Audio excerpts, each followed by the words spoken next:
Les amis, j'espère que vous allez bien. On est actuellement dans un parc très gentil, très sympathique. Regardez, avec des machines de sport, de musculation. Comme ça, ils aiment bien faire ça, les Thaïlandais, mettre des machines de sport comme ça, de partout dans des parcs. Et tu vois, c'est vraiment des machines avec des vrais poids et tout. Et ça, c'est cool. Ça te permet que tu vois que si tu n'as pas beaucoup d'argent, de pouvoir venir t'entraîner ici. Et ça, j'adore.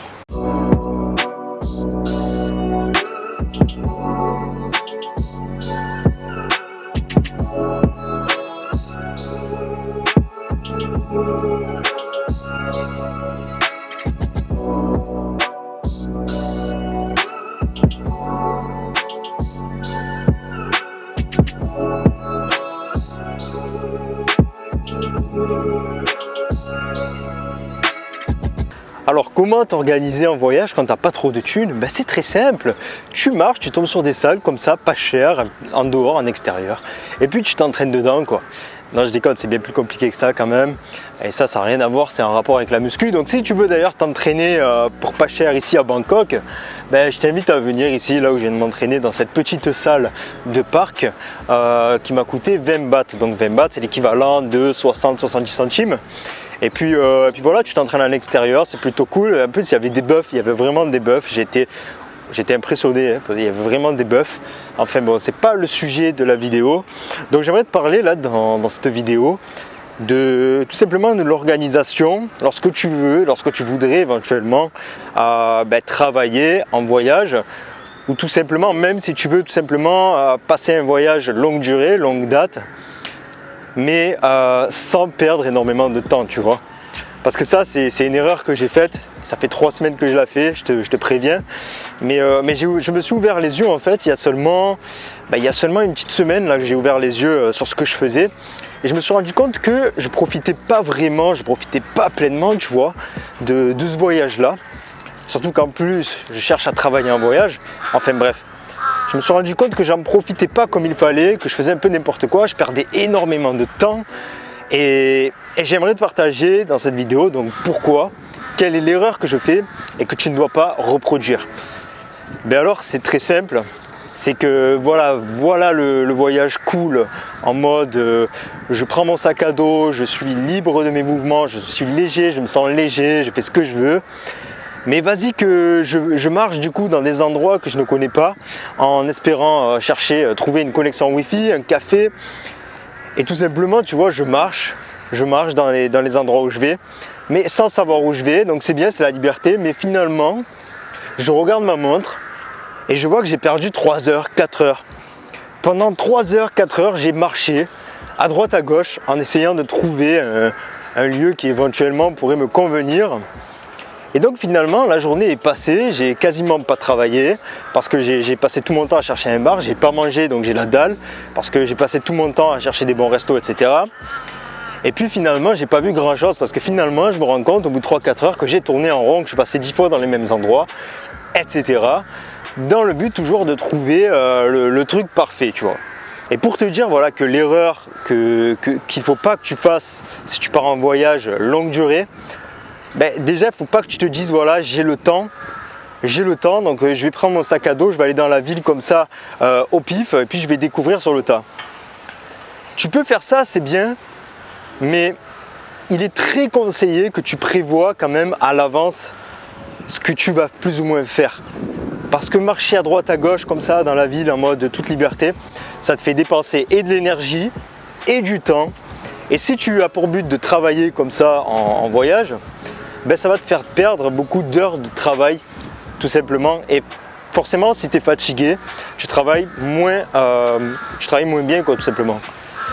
Donc voilà en fait ce qu'il faut que tu fasses, et ce que je fais depuis une petite semaine et qui m'a fait gagner énormément de temps et d'argent, c'est tout simplement de chercher à l'avance les restaurants, les cafés. Tu trouves dans quel endroit est-ce que ça se situe. Tu marques, moi ce que je fais par exemple, c'est que je vais sur Google, je marque les meilleurs restaurants par exemple végétariens. Bam, dans cette rue là, à Sok, là où je suis, les meilleurs restaurants végétariens à Sok, bam. et je vais avoir toute une liste de restaurants et je vais savoir plus ou moins où aller, où marcher, voilà, où pouvoir perdre mon temps et en étant sûr à 90%, 100% même que je ne vais pas aller à l'autre bout de la ville, donc perdre 1 heure, puis revenir, perdre l'argent pour le métro, etc. Je vais tout simplement savoir bien à l'avance où sont les endroits stratégiques. Et en fait, c'est ça, voilà, c'est ça qu'il faut que tu retiennes, c'est pas prévoir rien du tout, tu vois, mais juste prévoir les moments stratégiques. Donc, voilà, un café éventuel qui pourrait être bien avec une connexion Wi-Fi par exemple, pas très cher, tu regardes à l'avance sur internet, le restaurant, et puis un lieu à visiter. Si tu voyages de longue durée, je t'avais conseillé de faire un lieu à la fois, allez, 1 ou 2 en fonction de où tu es. Par exemple à Bangkok, tu n'as pas énormément de choses à voir. Tu as un Bouddha qui est là, tu as un truc qui est là par exemple, c'est à voir, donc tu peux le faire en une journée facilement. Mais voilà, tu vois, prévois une journée pour visiter un truc et ensuite tu regardes les endroits qui éventuellement pourraient être stratégiques pour toi. Donc le restaurant, le café et le lieu à visiter. Et comme ça va t'éviter de perdre vraiment énormément de temps, de l'énergie et de l'argent. Voilà, je te le répète. Mais en gros, voilà pour le petit conseil du jour, tout simplement. Tu vois, là, je suis dans un parc, le parc Lumpini, je sais pas que tu l'appelles comme tu veux. Et c'est un parc vraiment sympathique, c'est un genre de petit Central Park, tu vois, mais à Bangkok du coup. Bon là, malheureusement, c'est pas stratégique parce que on voit pas les buildings là-bas. Mais de l'autre côté, là-bas, tu vois plus, tu vois tous les buildings et tout ça. Enfin, je sais pas si tu vois bien là avec les arbres et tout, mais voilà, c'est sympathique. Et apparemment, c'est pas le plus gros. Donc voilà, je pense que demain, j'irai voir un autre parc. J'essaierai d'aller voir le plus gros parc qu'il puisse y avoir. Mais en tout cas, c'est sympa, ça détend. Et du coup, je pense que je vais me poser un petit peu pour pouvoir lire un petit peu et méditer un petit peu. Non, je rigole, j'ai pas médité depuis un moment d'ailleurs. Faudrait que je me remette à méditer. Mais voilà, en tout cas, c'est vraiment sympa ici. Donc voilà, si tu as apprécié ces petits conseils, tout bête, je te le rappelle, cherche les points stratégiques à l'avance, tout simplement. Le café, le bar, tout ce que tu veux, le restaurant, l'endroit où manger et le lieu à visiter de la journée. Voilà, c'est 3 choses auxquelles tu dois réfléchir à l'avance. Tu notes sur un petit calepin. Comme ça, voilà, ça va t'éviter de faire des allers-retours à droite à gauche. Ah, ce resto il est pas bon, mais là-bas, je me rappelle, il y avait un truc bien. Donc, bam, tu prends le bus, le métro, bam, tu arrives à un autre restaurant et tu te dis, ah ouais, mais finalement, putain, c'est pas ce que je pensais. Donc, finalement, j'ai pas envie d'aller là. Finalement, la rue là-bas, elle était mieux. Et bam, tu reprends un ticket de métro et tac, tac, tac. Et au final, tu te rends compte qu'il est 16h.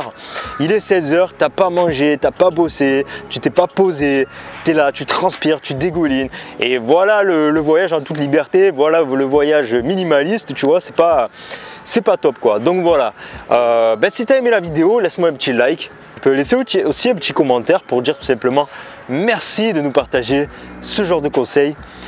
Et tu peux me dire si la petite salle de musculation t'a plu. Si tu veux aller faire un tour, je te rappelle, c'est au parc Lumpini. Et puis voilà, on va pas faire trop tarder la vidéo. Je te dis à demain pour une prochaine vidéo. Porte-toi bien, sois heureux, sois libre. Ciao! Hop là, attends. J'ai pas terminé, j'ai oublié de te dire une chose. Cette chose-là, c'est abonne-toi à ma chaîne. Abonne-toi, appuie sur la cloche de notification juste en bas parce que, oui, je te le dis, parce que si je le dis pas, tu le fais pas, tu t'abonnes pas. Donc si tu veux être au courant de toutes les vidéos, si tu veux suivre l'aventure, si tu veux avoir mes meilleurs conseils pour devenir la meilleure version de toi-même, si tu veux mes meilleurs conseils pour pouvoir voyager en solitaire, des petites astuces, des petites choses pour voilà, le voyage solo, minimaliste. Si tu es intéressé par tout ça, abonne-toi, appuie sur la petite cloche, comme ça tu es prévenu de toutes les vidéos. Je fais une vidéo par jour. Voilà, c'est tout ce que j'avais à dire. Donc content que tu rejoignes l'aventure en tout cas. Et puis moi je te dis à demain donc, pour la prochaine vidéo. Sois heureux, sois libre. Ciao.